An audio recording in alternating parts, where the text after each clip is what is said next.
Bienvenida, mis hermanos y mis hermanas, a su programa Los Padres de la Iglesia en la televisión. Hablemos hoy con los padres de la Iglesia de ayer y como es sabido de todos ustedes, estamos tratando con mucha profundidad un tema fundamental para la Iglesia de ayer y para la Iglesia de hoy, que es la liturgia.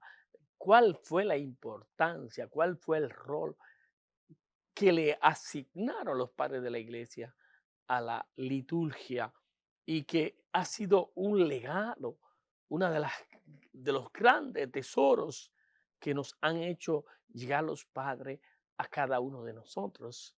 Y hoy concretamente vamos a comenzar a dialogar de un tema fundamental en la liturgia, como es la Pascua, las imágenes y cómo concibieron los padres la Pascua, la resurrección, el misterio pascual de la muerte, de la pasión, muerte y resurrección de Cristo Jesús.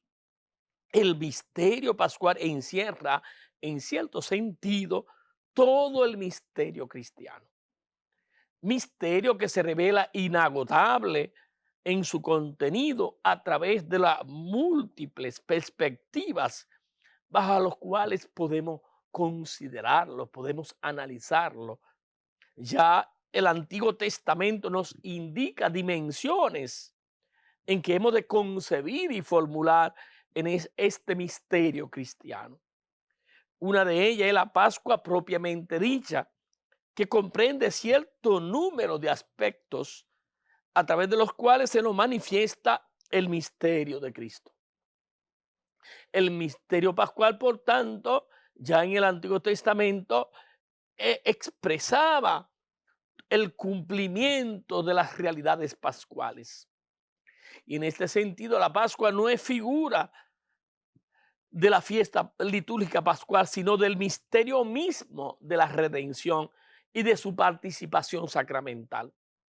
La fiesta litúrgica pascual pone más de relieve los puntos que insertan el misterio cristiano en la prolongación de la Pascua judía.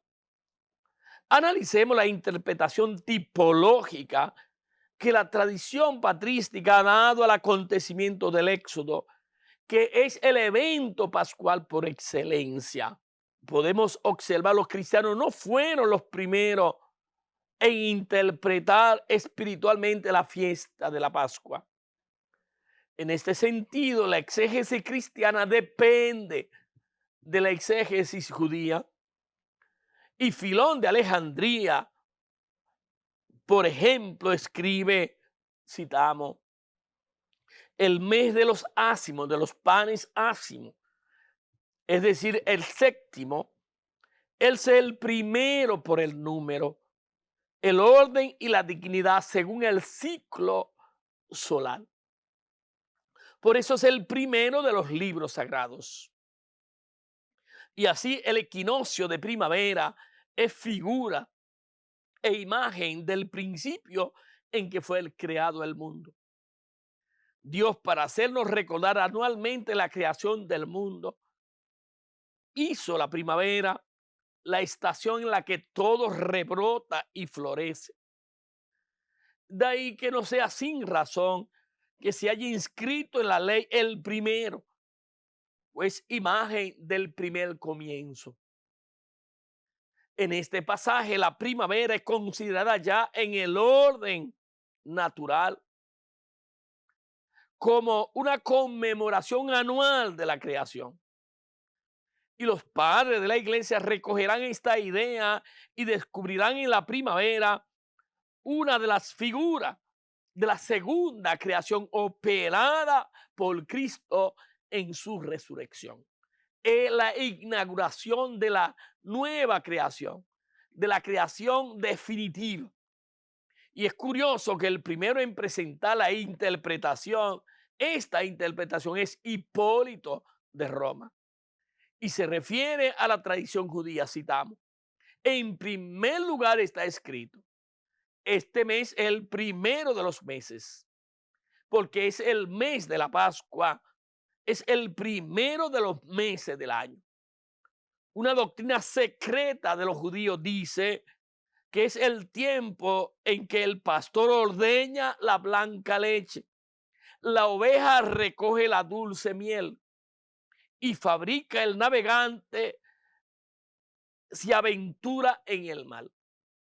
Esta descripción presenta gran analogía con otras que encontramos en el siglo IV.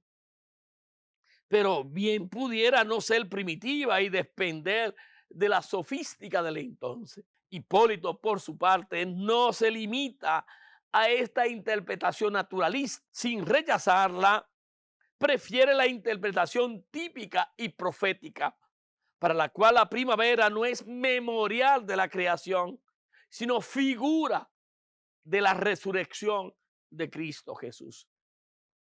Oigan cómo lo dice. No me niego a admitir tales cosas.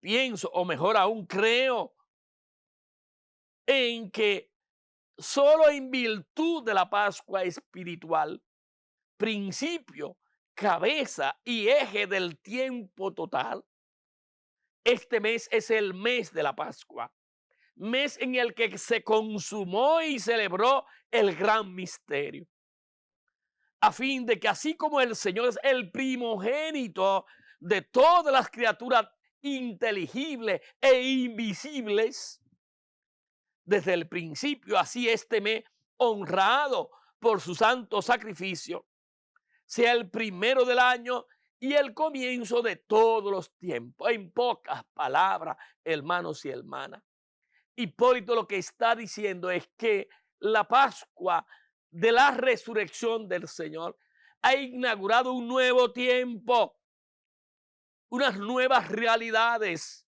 y por tanto es el principio de todas las cosas visibles e invisibles, porque en él se ha operado la nueva creación. La primicia de la primavera se debe, por tanto, al hecho de ser la estación elegida desde el principio por el ángel, que es principio de los tiempos, para ofrecer su sacrificio.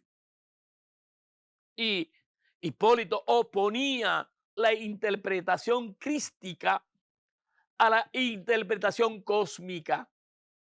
Eusebio intenta conciliar ambas posturas a través del pasaje de su tratado sobre la Pascua. Después de haber demostrado por qué las demás estaciones no convenían a la resurrección de Cristo, para considerar la primera, citamos, que la primavera, citamos, queda pues la luminosa primavera, que en cierto sentido es a todo el año lo que la cabeza es al cuerpo.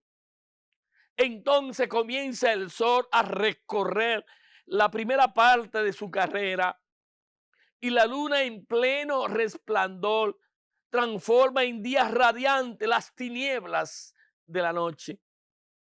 Cesan las furiosas tempestades del invierno, cesan las largas noches, cesan las inundaciones.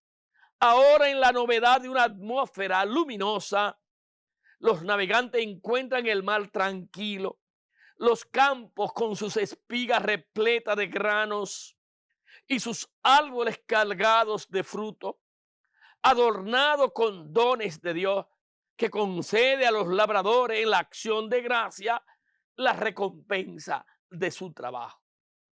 Lo que está diciendo Eusebio, hermanos y hermanas, es que la naturaleza misma participa de la resurrección cósmica de Cristo Jesús, haciendo que reverdezca la primavera, hace que dé los árboles abundante fruto, que el mar sea sosegado, que desaparezcan las tinieblas porque hay luna llena, y así día va recontando cómo todo se transforma por la resurrección de Cristo Jesús.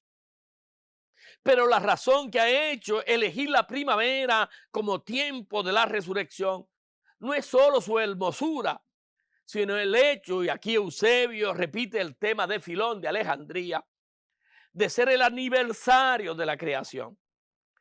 Y precisamente por eso lo cual Eusebio se aparta de Hipólito, era sumamente apta para el tiempo de la resurrección.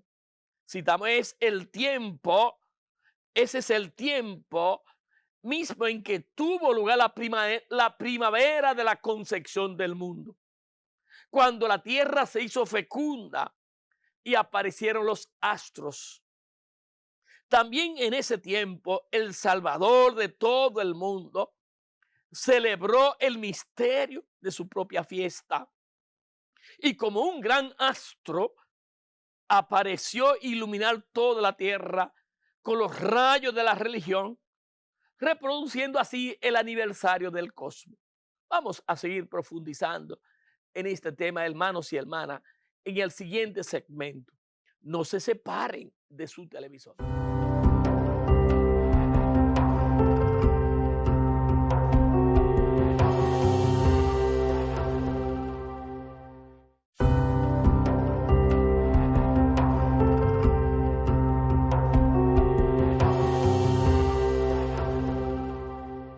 Hablemos hoy con los padres de la iglesia de ayer por Televida, el canal de la familia. Y estamos dialogando con todos ustedes, hermanos y hermanas, el tema de la liturgia y concretamente la Pascua del Señor resucitado. Las tipologías que los padres de la iglesia con la que representaron, con la que figuraron la Pascua del Señor. Y estamos mirando a Hipólito de Roma como Eusebio de Cesarea, siguiendo a, a Filón de Alejandría en cuanto a las figuras con que eran representadas la Pascua del Señor, como inicio de la primavera, como el estadio cósmico en el que Dios realiza la nueva creación y por tanto donde son renovadas todas las cosas. De este modo, el primer sol de la primera mañana evoca en el espíritu de Eusebio el surgir en la mañana de la segunda creación, del sol de justicia que ilumina el nuevo cosmos de la iglesia. Al tema de la primavera se une el tema de Cristo Sol, tan de gusto de Eusebio que le encantaba usar esta figura. Además, este tiempo, Eusebio no lo olvida, es también el de la Pascua judía, que nació encuadrada en el ciclo primaveral. Citamos, al tiempo de esta fiesta, los egipcios, amigos de los demonios, encontraron su ruina, mientras que los judíos, festejando a Dios, hallaron su liberación. Así la resurrección de Cristo viene a hacer a la vez la realización de la fiesta cósmica de la primavera y de la fiesta judía del Éxodo. Entonces la figura de la antigua Pascua llamada Paso alcanzó realidad. Ella comprendía también el símbolo de la inmolación del Cordero y de la consumación de los panes ácimos. Y más adelante veremos sobre el último punto. Ahora nos limitamos a subrayar que para Eusebio, la Pascua cristiana abarca la religión cósmica y la religión hebrea. Todas estas cosas, dice Eusebio, tienen su cumplimiento en la fiesta también del sol de justicia. Cristo es el Cordero cuyo cuerpo se inmolaba y el cambio saludable hicieron pasar la vida de los hombres del mal al bien. Con los males del invierno cesaron de actuar los espíritus que tumban a los pueblos y la abundancia de frutos nuevos corona la iglesia de carisma del Espíritu Santo. Los campos cultivados espiritualmente por el Verbo producen hermosas flores de santidad y nosotros, liberados del azote del maligno y de las tinieblas, nos hacemos dignos de la luz del conocimiento del día del Señor. Todo esto es posible Todas estas realidades se dan porque Jesús, la Pascua, ha resucitado, ha iniciado la nueva creación. Y observen que Eusebio repite todas estas expresiones de que se había servido en su descripción de la primavera para descubrir figuras que tendrán su realización en el cristianismo. Esta incorporación de la religión cósmica es, como hemos indicado, perfectamente legítima, puesto que representa la religión primera, la revelación de Dios mediante su providencia en el mundo de la naturaleza. La tradición posterior seguirá utilizando el mismo tema.